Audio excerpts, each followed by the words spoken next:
आपको लगता है कि जो पाकिस्तान की तरफ से बार-बार न्यूक्लियर वॉर हम डिक्लेयर कर देंगे, इस तरह की जो बातें आती रहती हैं, वो सिर्फ़ एक एक झूठ-मूठ की बात है, वैसा कुछ होने नहीं वाला है, उनकी हिम्मत नहीं है न्यूक्लियर स्ट्राइक करने की इंडिया को। 16 आने कुछ नहीं होने वाला है, पाकिस्तान 200%। इंडिया पर कभी न्यूक्लियर स्ट्राइक कब नहीं कर करेगा मैं सकता। बताता हूँ आपको ना। तो देखिए, the nuclear domain is a domain of great learning and study.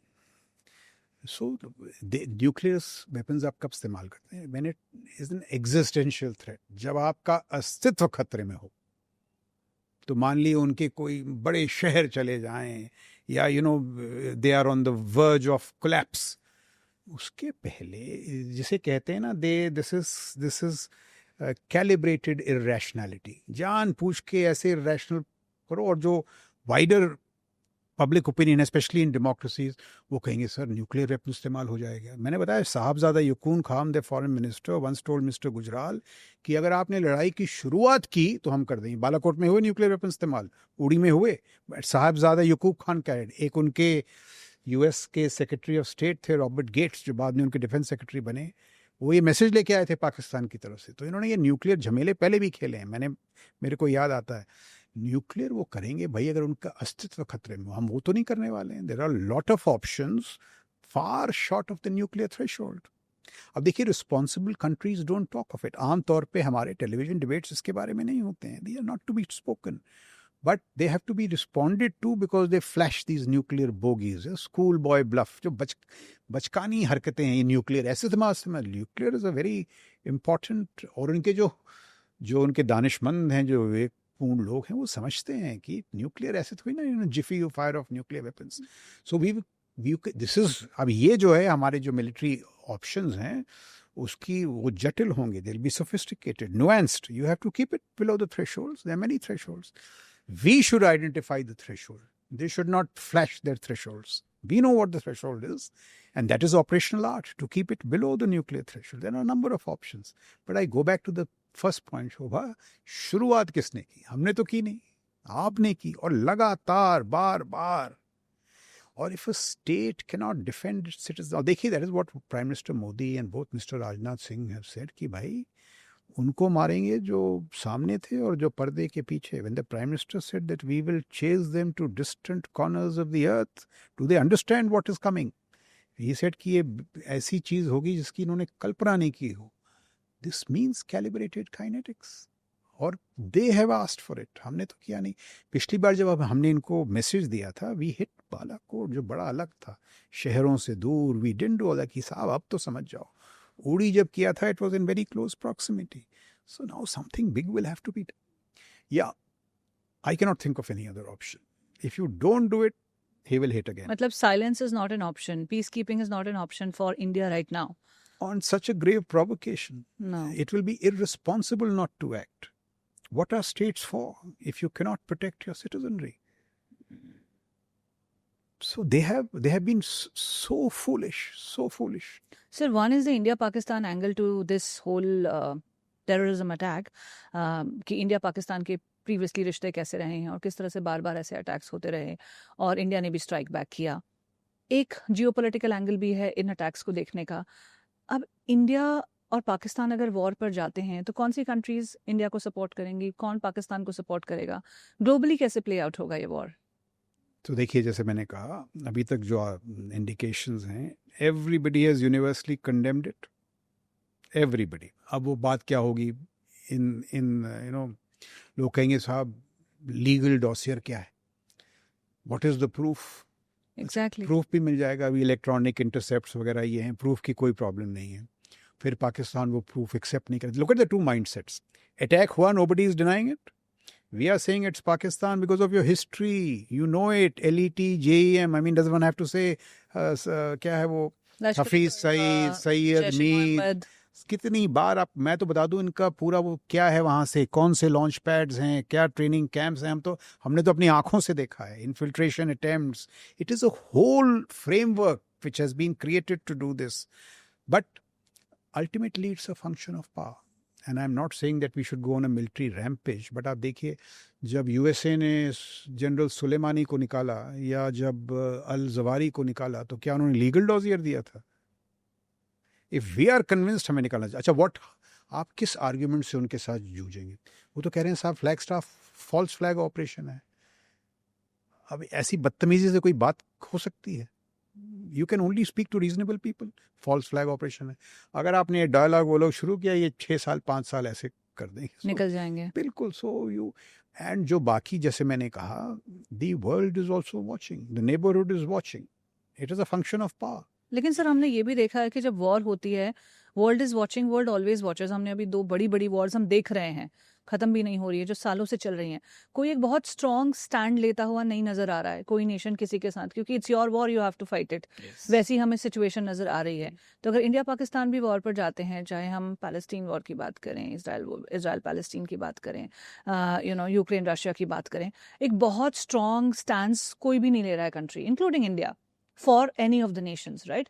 They are condemning, हाँ यहाँ पर इतने लोग मारे गए और ये बहुत बर्बरता हुई, ये बहुत सैवेजरी हुई, उसको कंडेम सब कर रहे हैं। Obviously it is only rational, logical and sensible to condemn the act of terror in that manner.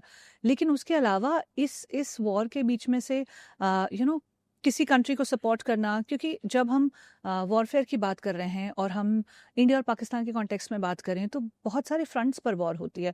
One is the human capital जो आपका लगता है, second is the money that goes into funding the latest technology for the war, the administration of all of this, the mobilisation of all of this together. तो बहुत सारे elements चाहिए इसको करने के लिए। So are we ready financially for a war? Are we ready strategically for a war? Do we need alliances from other countries to support us? Who's with Pakistan? Are we ready to fight with them also? Who's with our enemy? तो कैसे play out कर रहा है globally this war? So देखिए, सबसे पहले मैं ये कहना चाहूँगा that when I say calibrated military kinetics, it will not necessarily lead to war. Pakistan is also not an irrational actor. वो भी समझता है. There are ways of keeping it well short of war. But if war happens, we have to be prepared for it. But firstly, so I'm not saying war. Balakot was not war. Uri was not. और ये डराते थे कि साहब आप करके देखिए हम क्या करेंगे, क्या किया.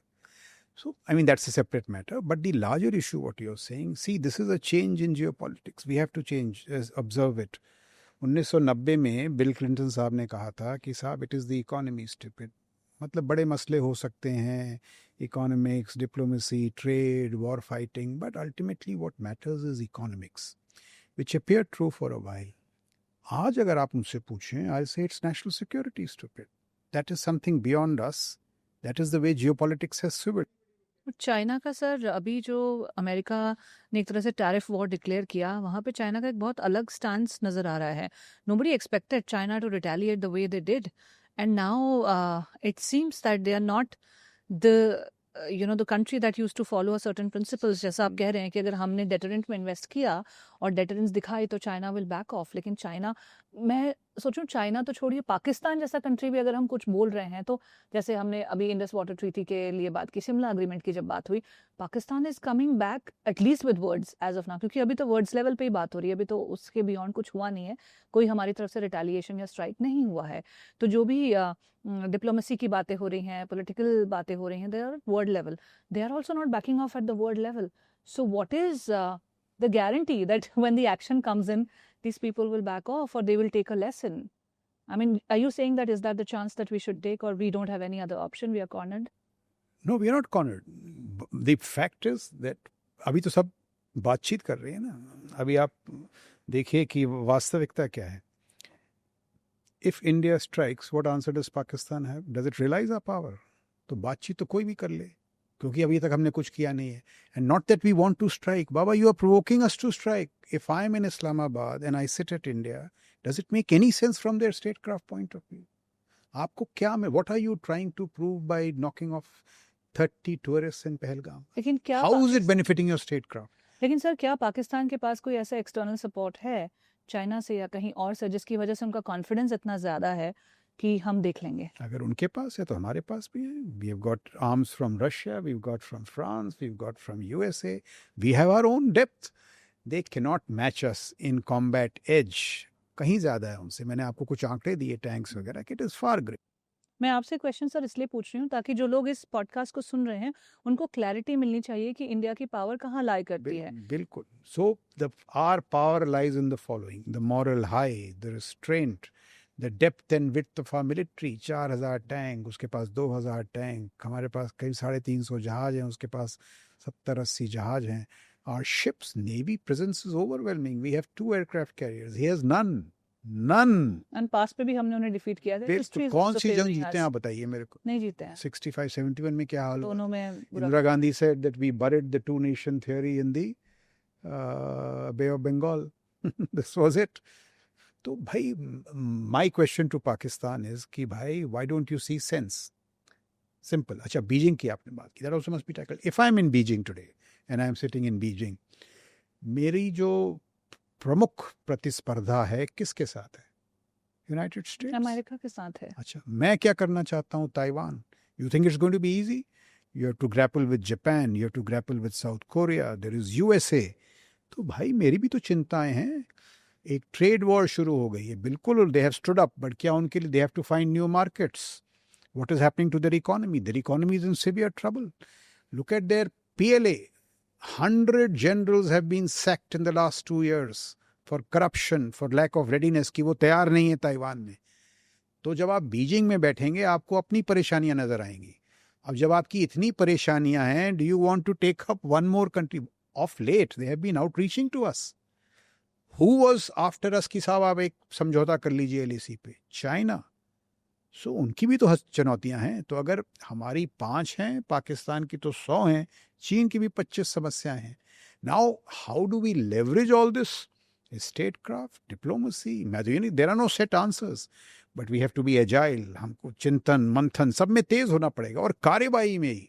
सर, ये क्वेश्चन इस बारे में नहीं है कि इंडिया पाकिस्तान को ओवर पावर कर सकता है कि नहीं कर सकता, क्योंकि कुछ आंसर्स बड़े ऑब्वियस होते हैं. बट द पॉइंट इज कि कब होगा, क्योंकि अब इतने ज़्यादा हम इंस्टेबिलिटी देख रहे हैं कंट्री में.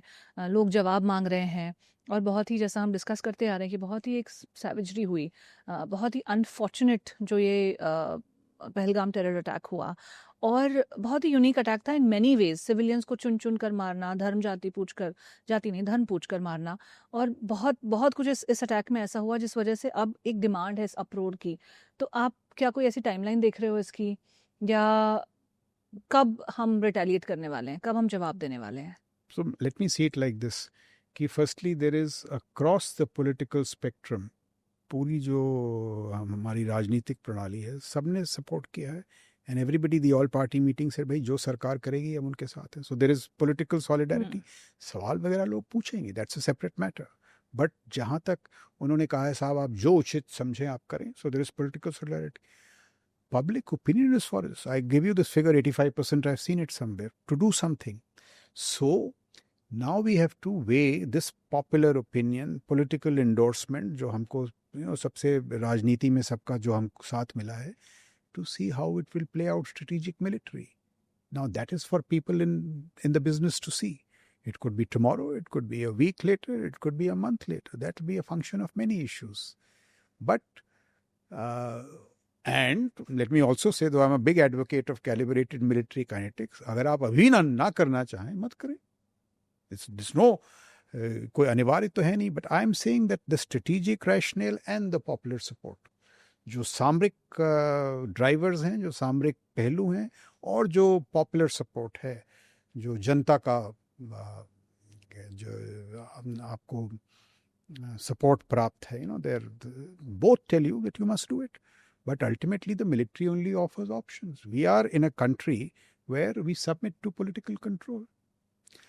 एक और पाकिस्तान का जो लॉन्ग टर्म सोल्यूशन क्या है? देखिए, हर प्रजातंत्र में the military submits itself to political control. एक theory है civil military relations की, which says that the civilian, political principle, the civilian has a right to be wrong. The civilian is right even when he is wrong. All good militaries understand it. वो पर्दे के पीछे से operate करते हैं. Meeting is supposedly chaired by Shehbaz Sharif. Actually Shehbaz Sharif is sitting and the meeting is being chaired by Asim Munir. तो ये जो एक डेमोक्रेसी का सिद्धांत है, प्रजातंत्र का सिद्धांत है, सिविलियन कंट्रोल, जिस दिन ये हो जाएगा पाकिस्तान में, पॉलिटिक्स विल स्टार्ट फ्लोइंग, ये सारे टेरर के मसले बंद हो जाएंगे.